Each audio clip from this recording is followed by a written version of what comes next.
வணக்கம் மக்களே. பிரம்ம முகூர்த்த பூஜை இன்னைக்கு 3வது நாள். காலையில 4 மணிக்கே தொடங்கியாச்சு. காலைல எந்திரிச்சு குளிச்சு முடிச்சுட்டு வாசலை தெளிச்சு கோலம் போட்டுட்டு பார்த்தா கத்தாழை செடி இன்னைக்கு நல்லா அழகா பூ பூத்துருக்கு. 2-3 நாளைக்கு முதையே லேசா இருந்துச்சு.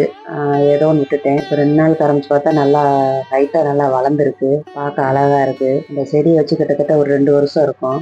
இப்பதான் பூ பூத்துருக்கு. உங்க வீட்டுல இப்படி பூ பூத்துருந்தா எனக்கு கமெண்ட் பண்ணுங்க. எனக்கு செடியெல்லாம் வளர்க்கணும்னு ரொம்ப ஆசை மக்களே. ஆனா இடம் தான் இல்லை. அதனால தொட்டியில ஒரு 2-3 செடி வச்சு வளர்த்துக்கிட்டு இருக்கேன். வெளிய வாசல்ல முன்னாடி செம்பருத்தியும் மருதாணியும் நட்டு வச்சிருக்கேன்.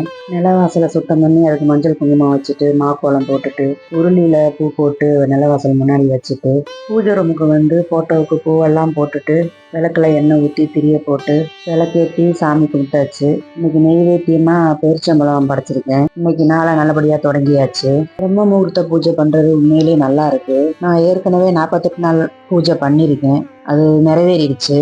அதுக்கப்புறம் இப்போ ஒரு வேண்டுதலை வச்சு இப்போ நான் பூஜை ஆரம்பிச்சிருக்கேன். அதுவும் நிறைவேறுன்ற நம்பிக்கை எனக்கு இருக்கு. சரி மக்களே, நீ என்னோட அன்றாட வேலையில நான் பார்க்க போறேன். வீடியோ பிடிச்சிருந்தா லைக் பண்ணுங்க, கமெண்ட் பண்ணுங்க.